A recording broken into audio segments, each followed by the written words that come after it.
Well, yesterday I glued up the top for the TV lift cabinet, and I did make a video, but there's a few things that I forgot to mention, and one is what kind of wood I'm using.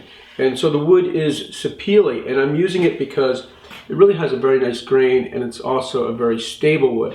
Now, another thing I thought I should mention is the design for the top to accommodate a lid so the TV could rise and retract into the cabinet. It's basically made up of 3 boards. So I have a board in the back, a board in the center, and a front board. And I've taken the board in the center and I cut a section out of that board large enough for the TV so that could become the lid. Took that section of the board and put it to the side, and then I took the 3 boards and joined them together. If you look down the length of the top, you can see that the grain in the wood is uninterrupted by the door.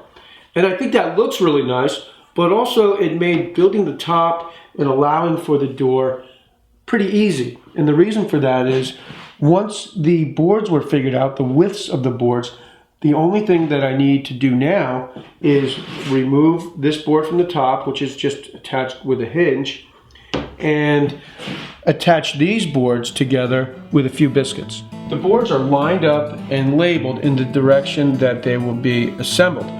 And that's why I have a 1, 2, and a 3. And the white chalk line is there as an indication mark for the biscuit joiner to create a slot for the biscuit.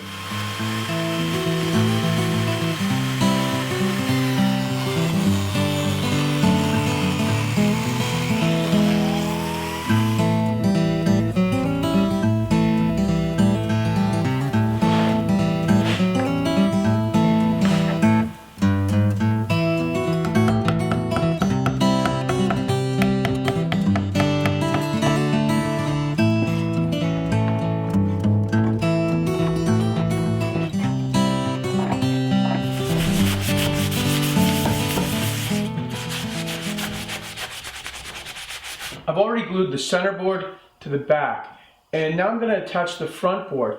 And the reason why I'm gluing the top up in 2 sections is just because it's easier to handle that way.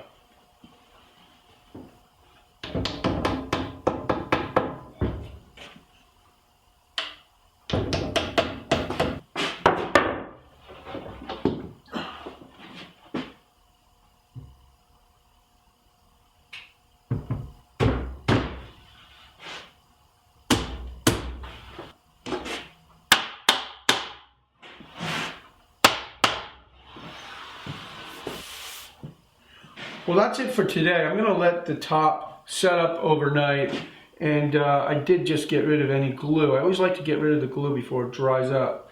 Now, tomorrow I'm going to put the lid back inside the top and then sand the whole top with the lid in place. And that will give me an opportunity to feather out any high spots that are either in the lid or in the top itself. Okay, well, it's tomorrow and I've already removed the clamps. And now I'm going to attach the lid and start to sand the top.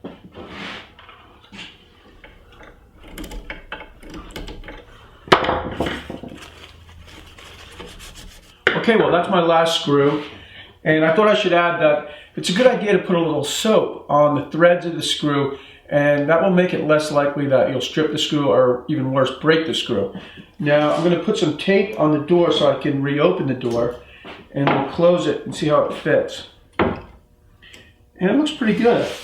This side's a little bit high here, so I'm going to have to sand that down.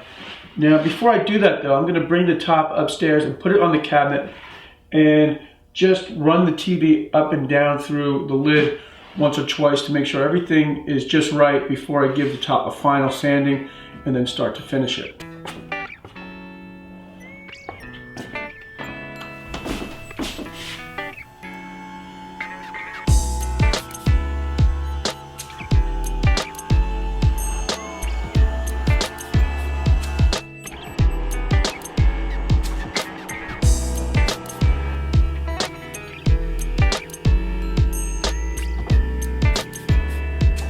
Well, it's always nice when things work out.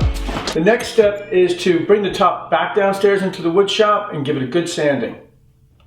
Well, I'm back downstairs in the wood shop, and before I start to sand the top, I remembered that I need to drill 2 holes under each bookcase, and that's for electrical access. And to drill those holes, I'm going to use a 2-inch brad point drill bit.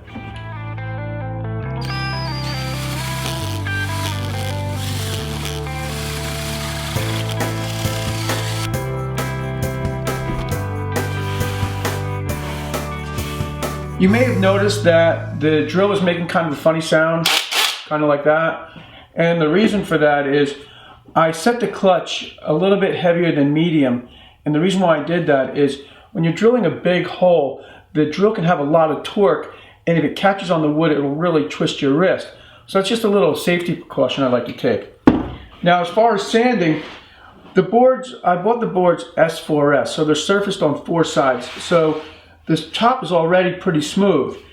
So I don't really have to get that low with my sandpaper grit, so I'm going to start out with 80, and then I'm going to move to 120, and then I'll finish sanding the top with 220.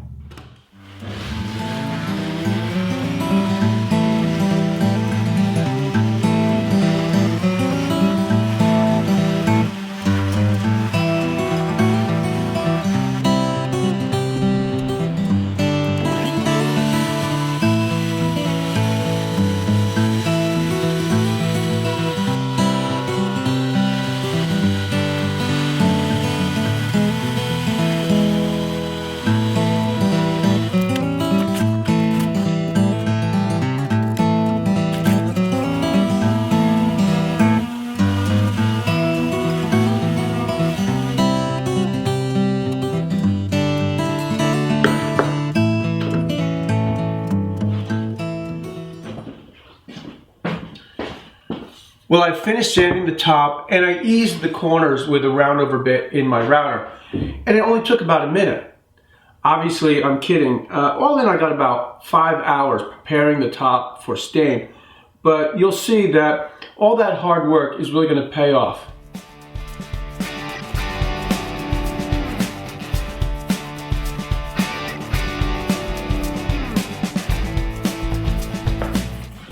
I'm using dark walnut stain by Minwax that I've cut by 50%. So it's half stain out of the can and half paint thinner. I've let the stain sit for about 5 minutes, and now I'm going to remove it with a cotton rag. And you just want to remember to wipe with the grain.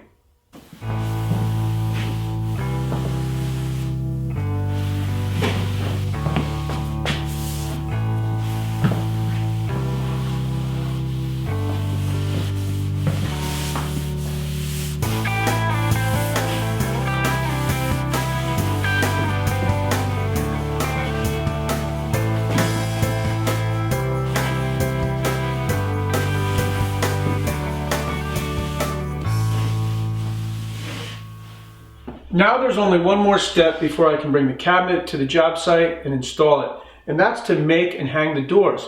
I'll do that next time. Thanks for tuning in.